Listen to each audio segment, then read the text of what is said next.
जिन्होंने पूतना, बकासुर, आघासुर तथा कंस को मार गिराया, उन्होंने कुरुक्षेत्र में धर्म और ज्ञान के सागर से मार्गदर्शन करवाया। कभी माखन चुरा के मैया से डांट खाई, तो कभी अपने उंगली में बसा ली गोवर्धन गिरी की ऊंचाई। जिन्हें दुर्योधन ना बांध सका, उन्हें मैया की एक रस्सी ने धनमंडल से बांधे रखा। जिन्होंने कालिया नाग पर नृत्य कर उसे पराजित किया, उन्होंने स्पर्श मात्र से ही कुब्जा को ठीक किया। जिन्होंने चावल के बदले सोने से टोकरी भर दी, इसे पता था उनके मुख में ब्रह्मांड समाई थी। ये कथाएं तो आपने हमारे कन्हैया की सुनी ही होगी, पर ऐसी कई सारी कथाएं हैं जो हमारे ग्रंथों में छुपी हुई रह गई। इस जन्माष्टमी आइए सुनते हैं ऐसे ही कथाएं और कुछ प्रश्नों के उत्तर ढूंढते हैं। ओम देवकी नंदाय विद्महे वासुदेवाय धीमहि तन्नो कृष्ण प्रचोदयात्। ओम।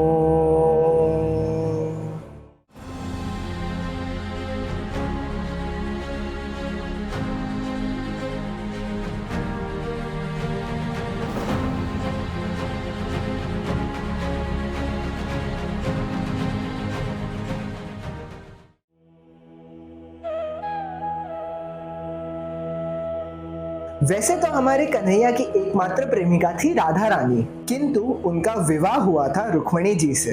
अगर जानना है क्यों तो कमेंट कर देना, हम वीडियो बना देंगे। तो भगवत महापुराण के 10वें अध्याय के 59वें अध्याय के अनुसार रुक्मिणी जी के अलावा कृष्ण भगवान की और 7 पत्नियां थी। देवी जामवंती, देवी सत्यभामा, देवी कालिंदी, देवी मित्रबिंदा, देवी सत्या, देवी भद्रा और देवी लक्ष्मणा। इन सभी को हमारे कान्हा जी ने पूर्ण रूप से स्वीकार किया था।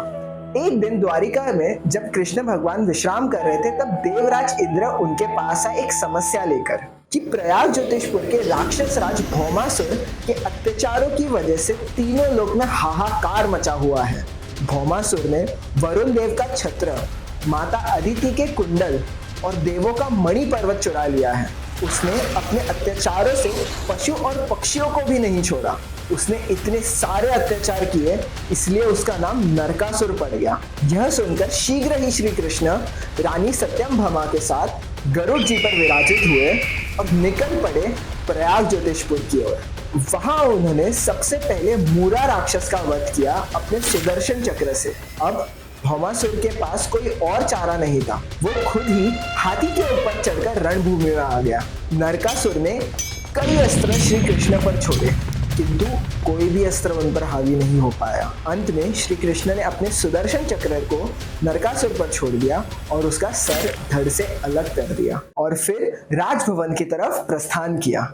वहां उन्होंने देखा कि नरकासुर ने 16,100 स्त्रियों को बंदी बनाकर रखा था। श्री कृष्ण ने उन्हें छुड़ा दिया, किंतु हमारे कन्हैया को देखते ही सारी स्त्रियां मंत्रमुग्ध हो गई थी और ये ठान लिया था कि वे सब सिर्फ श्री कृष्ण से ही विवाह करेंगी।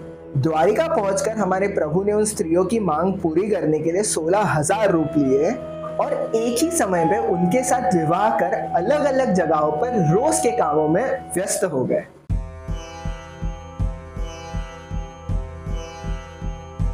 उडुपी, जिसे दक्षिण भारत का वृंदावन भी कहा जाता है, घर है बाल विग्रह में स्थित श्री कृष्ण जी का।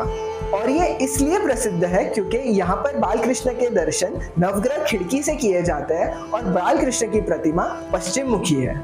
आइए जानते हैं उडुपी श्री कृष्ण की कथा। हुआ ये था कि माधवाचार्य, जो एक बहुत बड़े इंडियन फिलोसोफर थे, एक बार मलपे बीच उडुपी में ऐसे ही चल रहे थे जहां उन्हें दूर समुद्र में एक बड़ा विशाल जहाज दिखा जो समुद्र के तूफान में फंस गया था, जिसकी वजह से वो किनारे नहीं आ पा रहा था। तब माधवाचार्य जी ने विष्णु जी की प्रार्थना की और तूफान शांत हो गया। किनारे पर जहाज लगाने के बाद नाविक ने माधवाचार्य जी को प्रणाम किया और उनसे विनती की कि वे उसके जहाज से कुछ ले। माधवाचार्य ने भेंट के रूप में चंदन के पत्थर को स्वीकार किया और जैसे ही माधवाचार्य ने उस पत्थर को हाथ लगाया वो पत्थर टूट गया और अंदर से प्यारी सी बालकृष्ण की प्रतिमा मिली, जिसे माधवाचार्य ने उडुपी में स्थित किया, किंतु पूर्व दिशा की तरफ। तो फिर अब प्रतिमा पश्चिम दिशा कैसे हो गई, बताता हूँ।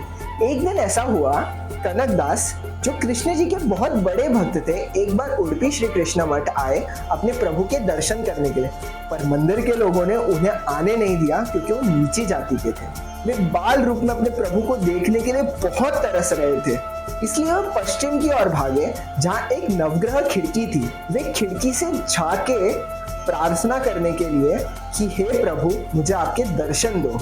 उनकी भक्ति से प्रसन्न हो बालकृष्ण स्वयं ही मुड़ गए और प्यार से कनकदास को नवग्रह खिड़की से देखने लगे। तब से लेके आज तक उनकी प्रतिमा पश्चिम दिशा की तरफ ही है।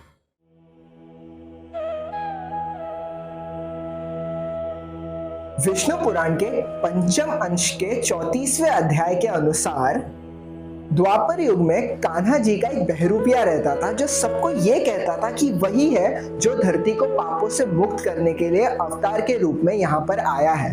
इस बहरूपिये का नाम पौंडरक वासुदेव था जो करुष देश का राजा था।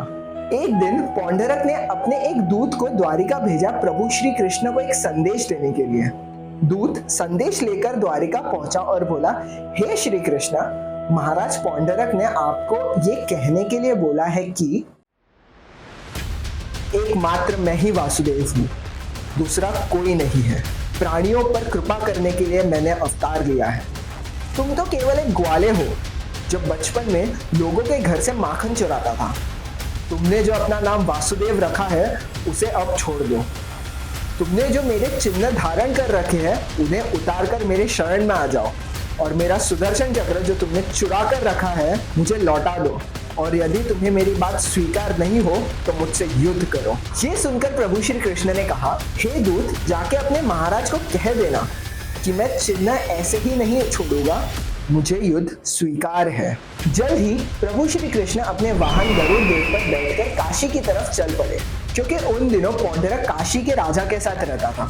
जैसे ही द्वारिका की सेना काशी पहुंची, उन्होंने काशी पर हमला बोल दिया। युद्ध में जब श्री कृष्ण ने पौंडरक को देखा तब पौंडरक ने उन्हीं की तरह शंख, तलवार, गदा, शारंग और धनुष धारण कर रखे थे और द्वारिका की सेना को प्रभु के खिलाफ अपशब्द कहने लगा। यह सुनकर प्रभु क्रोधित हो उठे और बोले, हे मूर्ख, चुप हो जा, नहीं तो मैं तुम्हारा अंत कर दूंगा।